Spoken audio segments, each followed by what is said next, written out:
This is Trend Following Radio, where great thinking comes alive.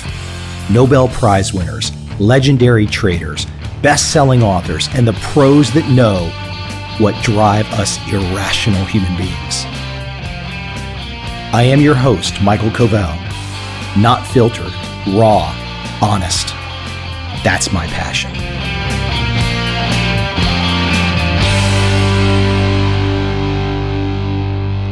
I don't plan on losing. I've got my own definitions of winning, but I don't plan on losing.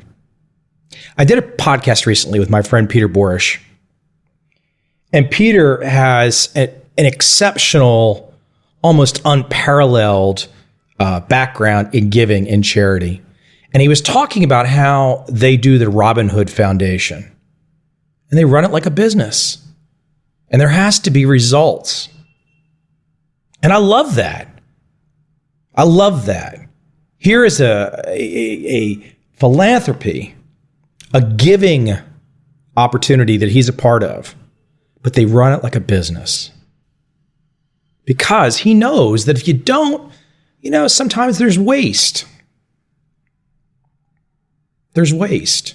And so he was making the case that, look, when the money comes in, we want that money not to go to staff and pretty offices and stuff. We want the money to go to people that need it.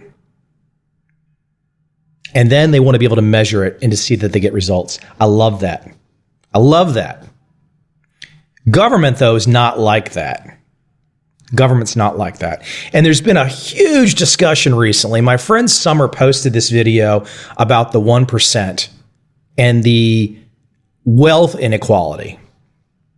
And it's dramatic. Boy, is it dramatic. It's crazy dramatic, the wealth inequality.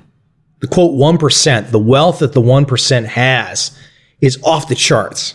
It's exponentially greater than the 99% by numbers that the math alone says will never change. So unless you steal the 1%'s money, it's never going to change.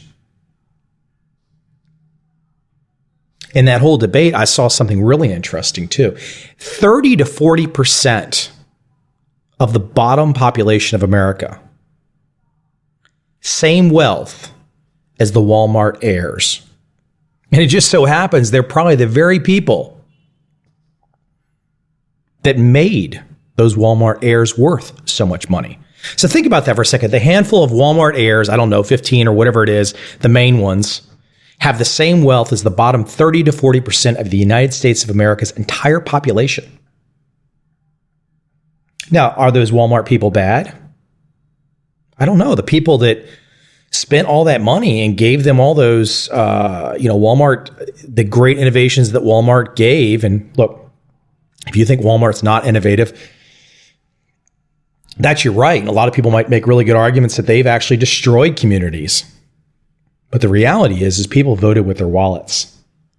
The 99% voted to give the 1% the wealth they have. The 99%, if we just use the metaphor of Walmart, the 99%, the Walmart shoppers gave the Walmart owners all of their wealth freely. They walked into the Walmart stores and said, I'd like to buy everything.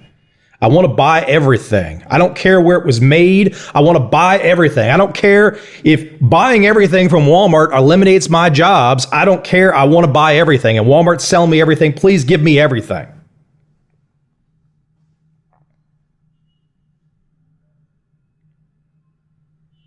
That's just a truism. So here's the deal. I think when it comes to this inequality debate, the government is responsible for the inequality. Not the rich people, not the 1%. The government is responsible for inequality. And in fact, a lot of times you hear people say, and I saw this reference coming from a professor, an econ professor at my alma mater, but many times they describe the politicians in DC as prostitutes. Prostitutes. That's what they describe the politicians in DC. And this econ professor said, hey, hold on. They're not really prostitutes. They're pimps. And they're pimping out the American people to large operations, whether that's the banks, insurance companies, pharmaceutical companies, fast food companies.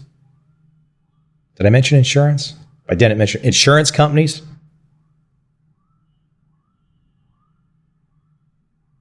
So politicians are pimps.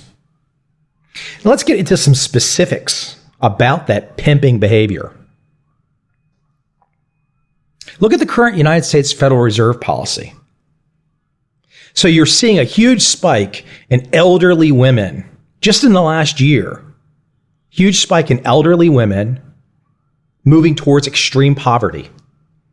And people are saying to themselves, well, why all of a sudden are elderly women, why is there a huge spike, like 18% in a year, falling into the extreme poverty category? Well, let's think about it for a second. There's no more freaking interest rates. Older people saved money because they wanted to live off the interest income. That was taken away because the too big to fail banks could not fail. Once again, you lower interest rates to zero and you allow those big banks to borrow money at zero and loan it out on credit cards at 10, 12, 15, 20%. Next thing you know, they recapitalize themselves. So who produced that inequality? Who gave the big banks the right to do what they do? Now, ultimately, you can't just blame the politicians. Because if you say the politicians are the pimps and the people are the prostitutes, well, the prostitutes are voting for their pimps. So it's an incestuous union. It's a sick freaking union, right?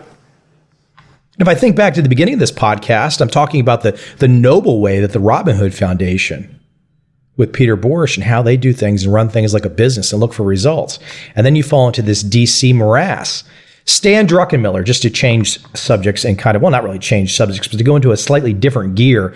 Stan Druckenmiller, who was featured in the Market Wizards series by Jack Schwager, saying the other day that the QE policies, the Fed policies, the single greatest wealth transference from the middle class to the rich ever. Now, he's worth billions. And he said, look, it's great for me because there is no more interest income.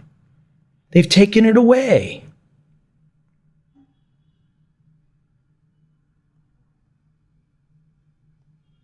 They've taken it away. How else does government create inequality? Well, for example, we have new healthcare laws coming along. Now, apparently there's a great SNL skit that I can't get in Asia where they opened up the current fall 2013 series season premiere ripping Obamacare. Because basically, it's just, you don't have to change any of your habits. Everyone gets free health care. But what's a ramification from that? Now employers don't want to hire people full-time basis. They don't want to pay for all these extra costs. And look, if the government is going to mandate that people basically pay more taxes, forget that it's even about healthcare. If they're going to mandate that people pay more taxes with no change in behavior, meaning you can still sit there and eat 6 fillet of fish or whatever you want to eat, chow down on a bucket of KFC, and there's no repercussions except to ask Mike Covel to pay more tax dollars to pay for the fat guy that likes to eat KFC.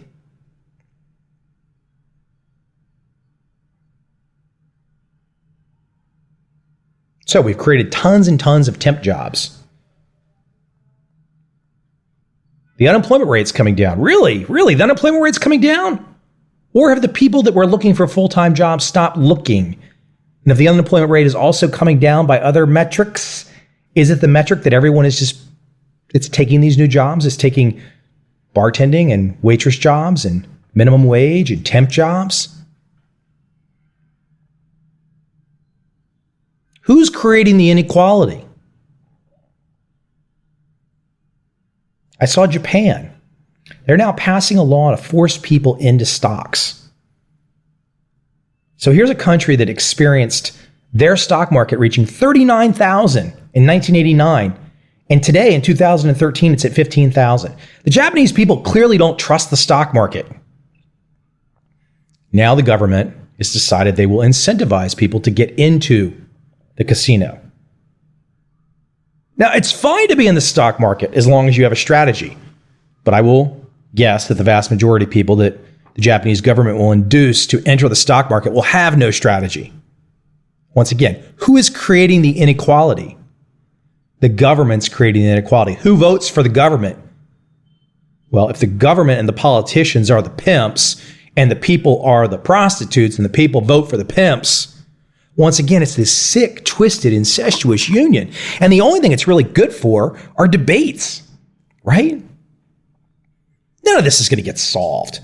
Come on, take the happy face off it all. Stop the nonsensical thinking. Stop the silly talk. This ain't going to change. There is no fix. And guess what? I'm the most optimistic guy that there is for my own life. I sleep like a baby. I'm extremely optimistic. I smile every day. I try to make people happy. Now, you might not be happy with this conversation if you're on the other side of it. If you are looking for more daddy government and you're looking for more hand holding and you don't know what to do with yourself, this is not a happy conversation.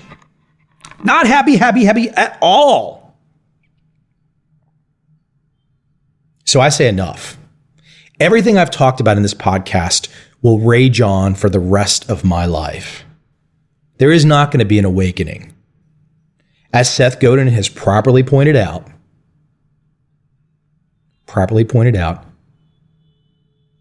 technology is arbing away the need for human capital. And unless you think of yourself as a linchpin and stop worrying about what your neighbor's doing or saying, because they're not going to help you. It's you against the machine. You and your friends and your family against the machine. And it is a machine, as Ray Dalio likes to describe it. It is a system. It is a matrix. And the vast majority of people are attached to the matrix. And they've got some kind of umbilical cord that's giving them nutrients. And they groove off this. They love this. They don't even have an entrepreneurial soul anymore, if they ever had one. They wake up each day and they say, hey, my friend posted a picture on Facebook. Look at that. I mean, it's like zombie land. It's zombie land. But in the midst of all this chaos, there's opportunity and there are trends. They're fairly big trends if you're looking closely. And I think one of the most interesting trends in the world is Singapore. Now, for those of you that have not visited Singapore, it's probably the most Western feeling place in Asia. Very Western. I mean, it's got its Asian charm, Chinese influences, Malay influences, Indian influences. But it's got that Western organized feel. There's no messing around. And I was thinking about the other day, it's kind of like Galt's Gulch in many ways. Ayn Rand's classic thought of where the producers, the people that make in society, the people that create, at some point say, hey, I've had enough. I know what I do to make my daily bread. I know what I give back to society, and I don't like the feeling that I'm being raped nonstop. That doesn't mean that I'm not charitable. It doesn't mean that I don't want to help people, but I don't want to be a prostitute by the pimp of a system. And so if you say to yourself, I don't want to be a hooker anymore. I don't want anything to do with that. I just want to go share with like-minded people. And I want to have a nice life. And if the rest of the world wants to beat themselves up nonstop, crack each other over the head, argue about religious books, and fight about how much money the government can pay out for health care as long as they keep drinking down gallons of Coke and smacking down double cheeseburgers, well, go at it, my friend. It's all yours. Go make it happen. But Singapore is Galt's Gulch. And that means, quite clearly, that wealth and knowledge is traveling to Singapore. Big time. So wealthy Chinese wealthy Indians, wealthy Indonesians, wealthy Vietnamese, many, many, many wealthy people in Southeast Asia are saying, this is a place that we can trust. This is a place that will not try and unnecessarily harm us for the so-called supposed greater good. I think they're saying that by 2017, 1 in 20 or 1 in 17 Singaporeans will be millionaires. It's a huge number. Huge number. Now, does this grand experiment of Singapore, does this necessarily mean it will keep going? Who knows? There could be ups and downs. But the idea of countries saying enough, we are not just going to be massive states for taking care of people, that we are going to force discipline onto the system. Not unlike what Peter Borsch and the Robin Hood Foundation do. They force discipline. Now, I often hear from people, they're like, well, Mike, not everybody can be an entrepreneur. Is that what you're trying to say, Mike? That everyone should be an entrepreneur or everyone should be a trend-following trader? Maybe that's the wrong way to look at it. Maybe the real issue is, what are your choices? So we can go all stoic for a moment. The philosophy of Stoicism, which is essentially, hey, you are going to effing die. You are going to effing die. And life is not fair. So now what? Do you keep connected to the never-ending debate of gripes and moans and whines of people that aren't happy and people that are looking to somebody else to solve their ills? And you know what? Your ills might not get solved in your generation. Maybe you're working for your kids' generation. Maybe it's your grandkids' generation. That's right. Maybe it doesn't get solved in your generation. Life is not fair. Not fair at all. So what? If you're alive and you're connected to the internet, you have a choice. You have a choice. If you are connected to the internet, you have a choice. You have a choice to learn. You have a choice to grow. You have a chance to get ahead. And if you deny that, you're only lying to yourself. And you're only enjoying the act of being a prostitute pimped out by the system.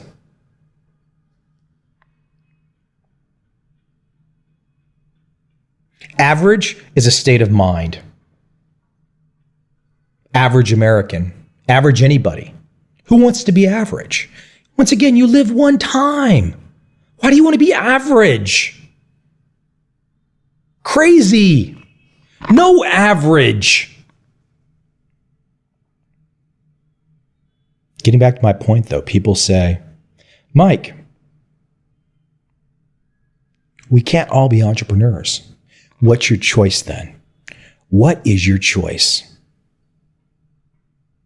Because in many ways, it almost seems like people are saying, well, we all can't be entrepreneurs. Okay, well, then the other side of that equation is to take some form of payment from the state for the rest of your life. And so if you take some form of payment from the state from the rest of your life, what type of life do you really have? And if you have no life and you just need to take some type of sustenance from the state, then why not just get connected to the state? Why not go to a central warehouse where you actually connect to the state? Hold on, didn't about 14, 15 years ago, didn't the guys make a movie about that called The Matrix? You actually biologically connect to the state, and then you just stay in a dream world? Let me tell you why you're here. You're here because you know something. What you know you can't explain, but you feel it. You felt it your entire life, that there's something wrong with the world. You don't know what it is, but it's there, like a splinter in your mind, driving you mad. It is this feeling that has brought you to me. Do you know what I'm talking about? The state's not an option. I'd almost say if you've given up that much, go live in the forest or something. Do anything. Cut back all of your expenses. Cut back your expenses to the bone. Get rid of everything. Stop the enjoyment for a while. Put the video games down. Make something happen. Create something. Create something, sell something. So yes, everyone does have to be an entrepreneur. Because what's your choice?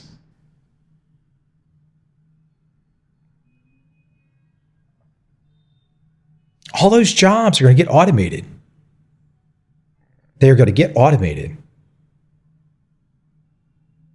There's just not the need for people. So now what? You got to figure out a way to make yourself valuable. You make yourself valuable, you can have a nice life. But you know what? To make yourself valuable means that you've got to stop listening to the system. And you got to stop listening to these voices out there. These, what I call them, death voices. Death voices. Look, here's a great example. Some guy was criticizing me recently, and this is how people fight these days. They fight like little girls, right? It's like little kids fighting.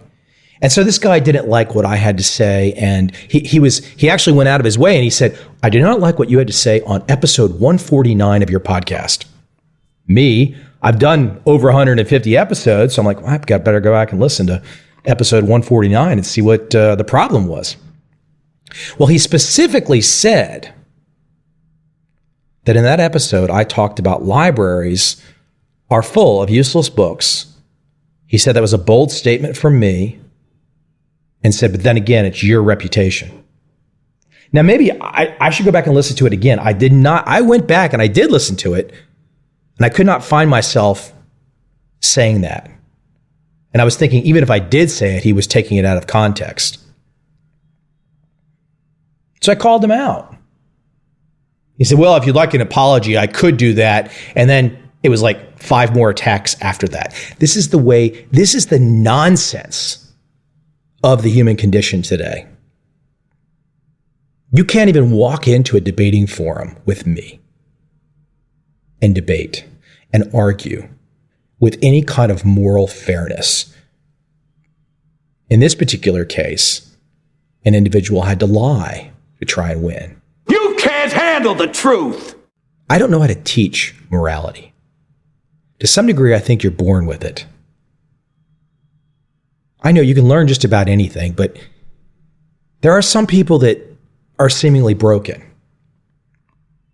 And many of them, the research has come out, many of them, they grew off anger. And anger is the number one thing that you see online. And all these negative comments and reviews that abound on the internet, they make a difference. People like to say, oh, people don't pay attention. No, the research has come out. And a lot of websites are turning their comments off because they realize how devastatingly detrimental they are. So the internet was the great opportunity to give everyone a voice. But not everyone deserves a voice. And maybe that will be the next great step in the internet, if there is one, sort of a built-in editorial board. That if your only ambition is to be piss and vinegar, that you don't get an audience. People turn you off. They don't even consider your view. You don't even make it to the forum.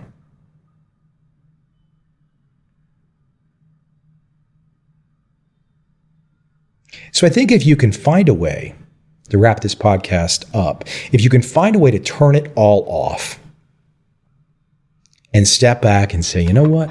I'm going to read a couple good books. I'm going to read Linchpin by Seth Godin. I'm going to read Investment Biker by Jim Rogers. I'm going to read More Than You Know by Michael Mauboussin. I'm going to read If You Want to Write by Brenda Ullin. I'm going to read Against the Gods by Peter Bernstein. I'm going to read The Complete Turtle Trader by Michael Covel.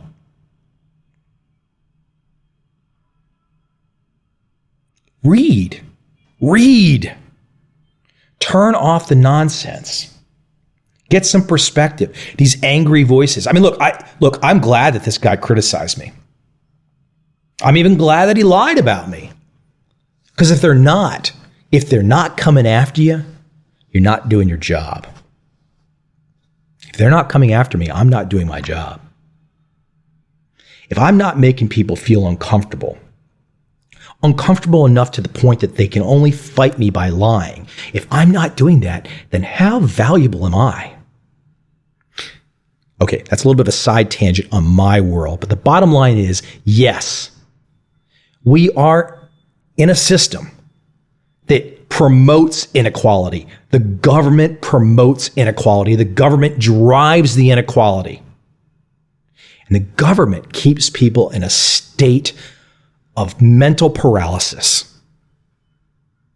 And once you realize that you've become a prostitute to one big fat pimp, then you can step back and say, okay, I'm going to become a linchpin instead. I'm going to get ahead instead.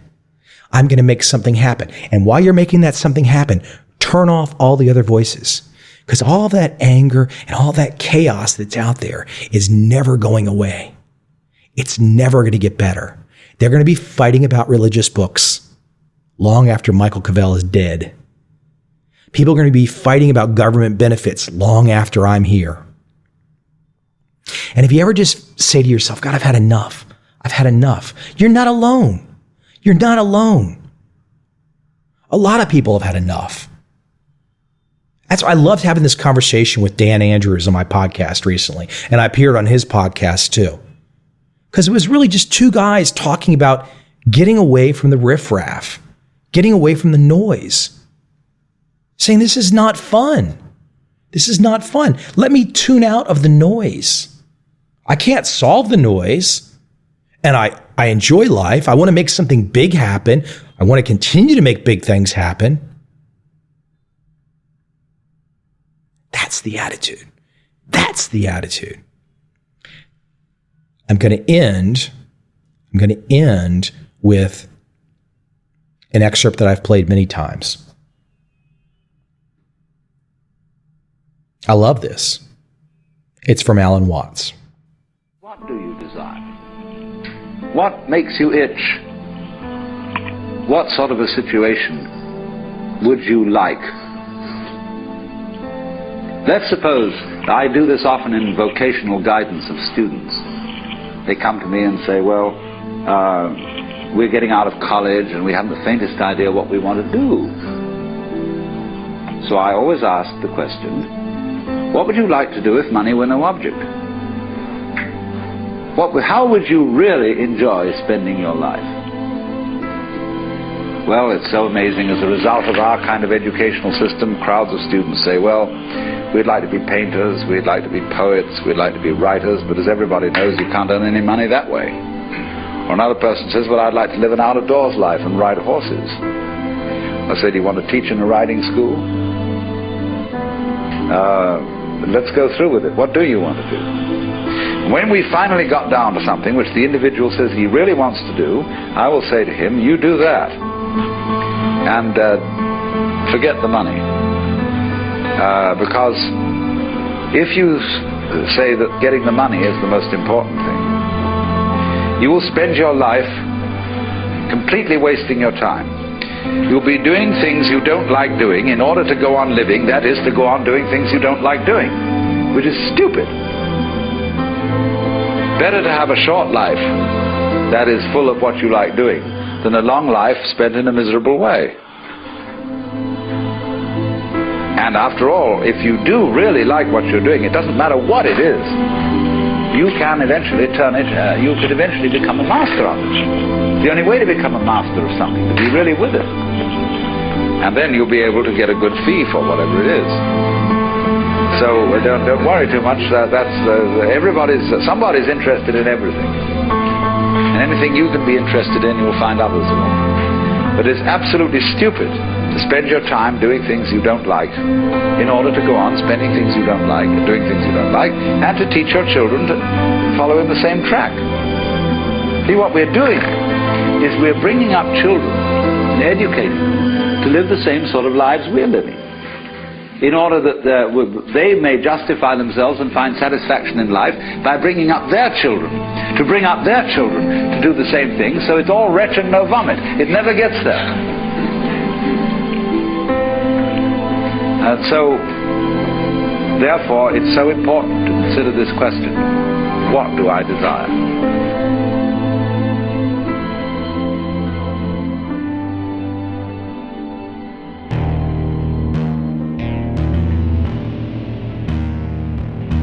I see a time when those awake will understand how to make money in up, down, and surprise markets.